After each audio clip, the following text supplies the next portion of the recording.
Hi friends, Caitlin here with Sass and Stitch Crochet, and in this video I'll be showing you a slowed down version of the individual puffs for the puff quilt. If you would like to view the full puff quilt tutorial, you can click on this link right up here, but this is just the slowed down, very simple step-by-step version for each puff. So we're going to start with a slip knot. So I like to hold the tail in my left hand. I'm going to make a loop. So I have my tail crossed over like this. I'm going to reach into that loop, grab that short side tail, and then grab both strands and pull.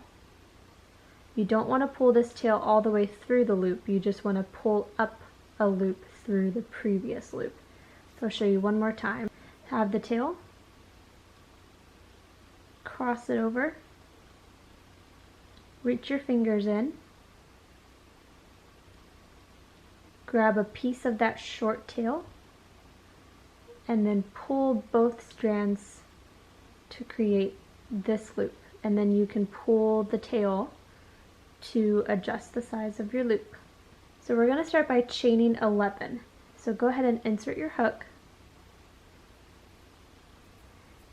and we're going to chain 11. So in order to make a chain, bring the yarn back up and over your hook, and then with your hook grab onto that yarn over that you just made and pull it through the loop on your hook. So again, go back up and over your hook, and then grab that strand and pull it through the loop on your hook. So that's how you make a chain, and we're going to make 11 of those. So here I have 1, 2. I've made 2 chains.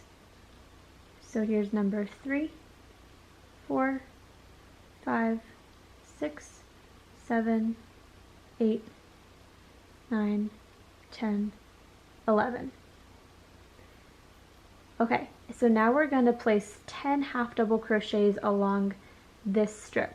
So we start out our half double crochet by skipping this first chain. So this is the loop on your hook. This does not count as a chain, but this here is your first chain. We'll be making our first half double crochet into our second chain, right where my thumb is there. So yarn over, the same thing we just did to make our chains. Yarn over, insert your hook into that second chain. So you have 3 loops on your hook. Do another yarn over and pull through that first loop. Then yarn over and pull through all 3 loops. That's a half double crochet. So now we're going to do a half double crochet into the next chain here. Yarn over, insert into that stitch. So you have 3 on your hook.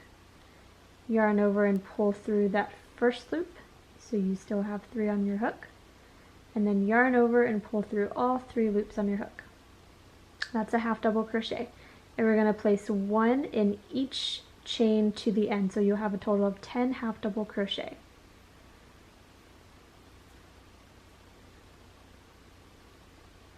Three, 4, 5, 6, 7, 8, 9, 10. Okay, we have 10 half double crochet. Now we're going to turn this over. So we're going to take the work we just did and turn it all the way upside down, so that the top of the stitches you just made are down here and the starting chain is back up here. Now we're going to place another 10 double crochet across the starting chain just on the other side. So we're going to yarn over, and it's going to be a little bit harder to tell, but you'll see here that you have your stitches, and if you pull up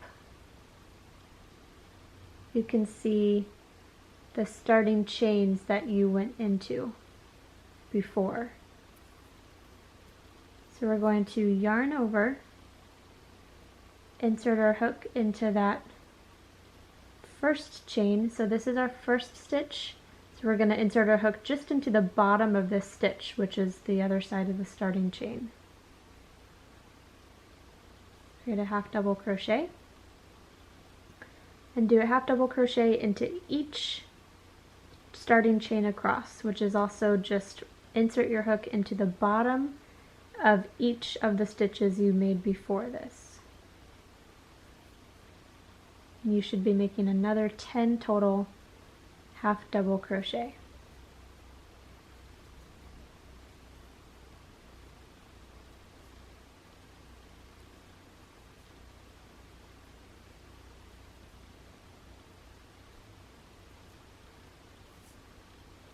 Alright, I just did 10 more, and you should be able to count a total of 20 half double crochet.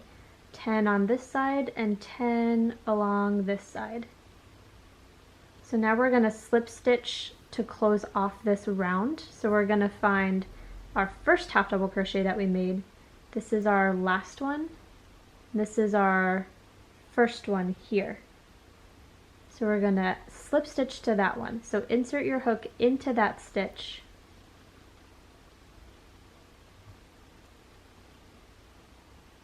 Yarn over and pull through the stitch and pull through the loop on your hook. That's a slip stitch. Ready to yarn over, and now instead of continuing going this direction, we have to go back on the other side. Okay, so now you're ready to create the second round, and every round from here on out will be the exact same. So once you can do this second round, you should be good to go. There will be a total of 8 rounds. So again, we just did number 1, and I'll go ahead and show you number 2. So again, you're going to flip your work so that you're going the other way around your work. So this right here is our chain 1. This is our join stitch. And this right here is the last half double crochet we just made. And that's where we're going to be starting round 2. You need to skip that chain 1, skip the join stitch, and we're going to do a half double crochet into that last stitch from the previous round. Just like that. Now we're going to be doing a half double crochet into each stitch around. So you'll have a total of 20 half double crochet by the end of this round. So far I've made 1, 2, 3, 4, 5, 6, 7,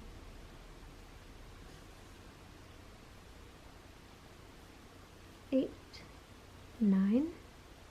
Okay, and then this part might be a little tricky. Once you get to the side of your works, it might be hard to tell where the tops of your stitches are. So here it is looking at the side view. Let's go ahead and look at it from the top view.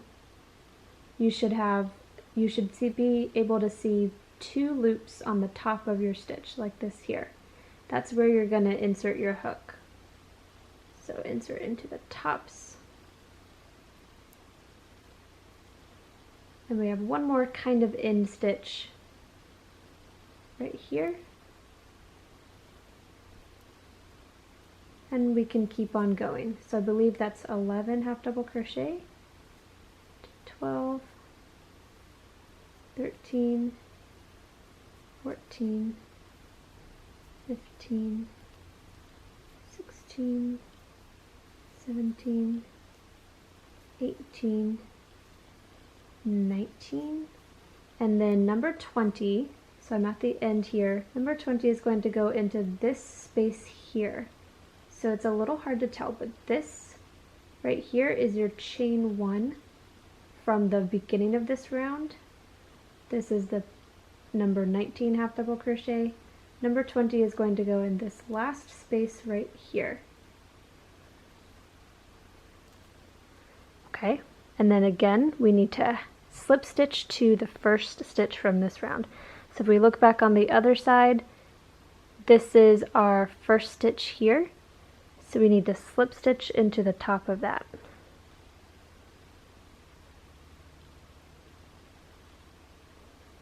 There we go, that's round 2.